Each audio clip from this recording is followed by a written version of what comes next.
جب سیدہ زینب قافلہ لے کے دمشق پہنچی تو بازاروں اور گھروں کی چھتوں پر لوگ جمع ہو گئے تھے. کسی کو کچھ پتہ نہیں تھا کہ یہ کٹے ہوئے سر کن کے ہیں، اور جو قیدی آ رہے ہیں اونٹوں پر کجاووں پر یہ کون ہیں. صرف اتنا اعلان کیا ہوا تھا کہ حکومت کے کچھ باغی تھے اور باغیوں کو قتل کر دیا گیا ہے. اب یہ باغیوں کے سر دربار یزید میں پہنچائے جا رہے ہیں. لوگ باغیوں کو دیکھنے کے لیے چھتوں پر چڑھ رہے تھے. کسی کو کچھ خبر کچھ پہچان نہ تھی. ہجوم ہو گیا، قافلہ رک گیا بازار دمشق میں. آج وہ بازار سوق حمیدیہ کہلاتا ہے. چھتا ہوا ہے آج بازار دمشق کا. وہ روٹ تھا جہاں سے وہ مسجد اموی جو ہے اس طرف دربار یزید کی طرف مڑ کے قافلہ جانا تھا. بھیڑ ہو گئی، قافلہ رک گیا. بھوک تھی، پیاس تھی، پریشان حالی تھی. تو چھتوں پہ جو لوگ چڑھ گئے تھے ان میں ایک خاتون بھی چڑھ گئی تھی، بوڑھی. اس خاتون نے دیکھا قیدی ہیں، مسافر ہیں، پریشان حال ہیں. اس نے پانی بھیجا، کچھ کھانے کی چیزیں بھیجیں، کچھ کپڑے بھیجے، دوپٹے بھیجے، ضرورت کا سامان بھیجا. سیدہ زینب نے سارا کچھ دیکھ کر اس خاتون کو بلوایا. جب وہ قریب آئی تو فرمایا کہ بی بی تو نے ہمارے ساتھ بڑی نیکی کی ہے. کوفہ سے لے کے دمشق تک کسی نے ہمیں پوچھا تک نہیں، کسی نے ہمارے حال کی خبر نہیں لی. تم کون ہو اور ہمیں کیا سمجھ کے ہم سے اتنی بھلائی کی؟ اس نے کہا میں اور تو کچھ نہیں، میں اپنی اوائل چھوٹی عمر میں مدینہ رہتی تھی اور حضرت سیدہ فاطمہ الزہرا کی خادمہ تھی. پھر جب ان کا وصال ہو گیا تو مدینہ چھوڑ کے دمشق آ گئی، پھر وہاں نہیں رہی. تو تم نے اتنی نیکی کی ہمارے ساتھ کیا سمجھ کے؟ اس نے کہا مجھے اور تو کچھ معلوم نہیں. تو جب آخری وقت تھا حضور سیدہ کائنات کا تو میں نے عرض کیا بی بی مجھے کوئی وصیت کر دیں، وصیت کی عمر بھر عمل کروں. تو انہوں نے مجھے، جانتی تھی کہ میں دمشق سے ہوں، انہوں نے مجھے وصیت کی تھی. فرمایا تھا بیٹا ایک ہی وصیت ہے، کبھی قیدی نظر آئیں تو ان سے اچھا سلوک کرنا.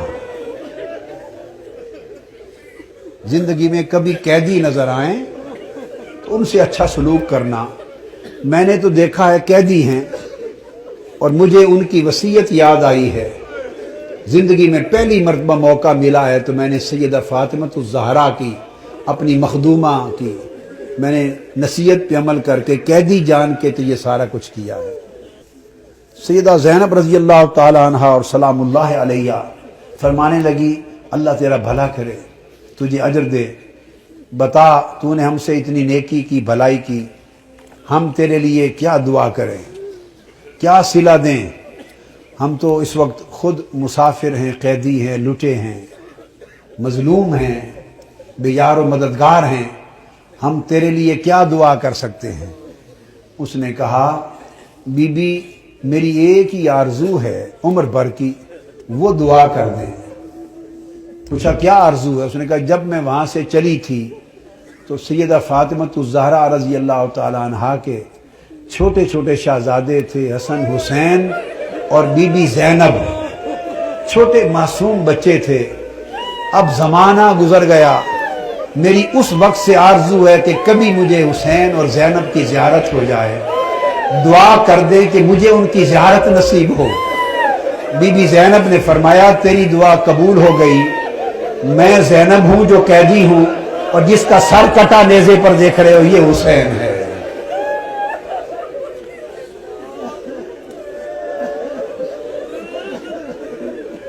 اللہم صلی علی سیدنا و مولانا محمد وعلی آلہ وصحبہ وبارک وسلم.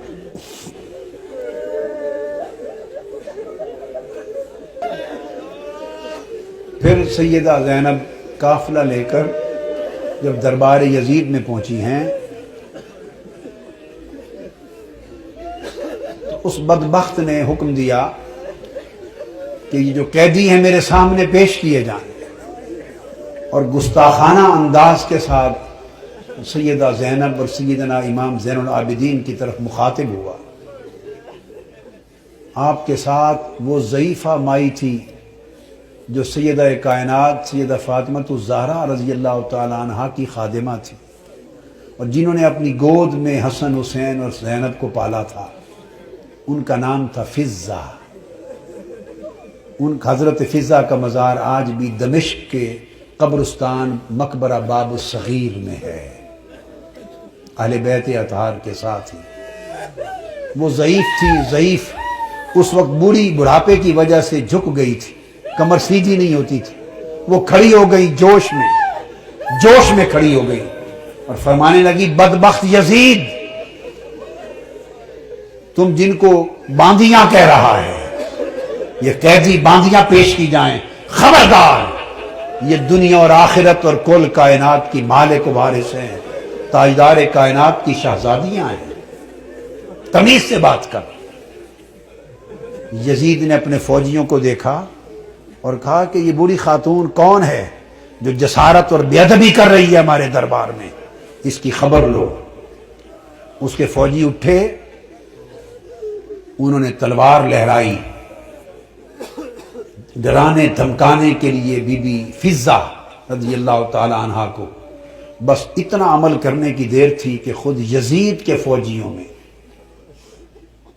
درجنوں سینکڑوں فوجی حبشہ کے رہنے والے تھے، اور بی بی فضہ بھی حبشہ سے تھی۔ یزید کی اپنی فوج کے حبشی جوان، یک لخت 20 حبشی جوان تلواریں میان سے نکال کے کھڑے ہو گئے۔ ان کی جو قومی غیرت تھی اور وطن کی حمیت تھی، اس نے جوش مارا۔ اس نے کہا، خبردار، یہ ہمارے وطن کی ماں ہے، حبشہ کی ماں ہے، اگر کسی نے اس کی طرف ہاتھ بڑھایا تو تلواروں سے گردنیں کاٹ دیں گے۔ جب وہ تلواریں لہرائیں حبشہ کی ایک خاتون کی عزت کی خاطر، تو اس وقت سیدہ زینب نے مڑ کے مدینہ کی طرف دیکھا اور مدینہ کی طرف تک کر ہاتھ اٹھائے اور عرض کیا، بابا، آج حبشہ کی ایک بیٹی کے لیے سینکڑوں تلواریں نکل آئی ہیں، مگر آج آپ کی بیٹیوں کی حفاظت کے لیے کوئی شخص یہاں موجود نہیں۔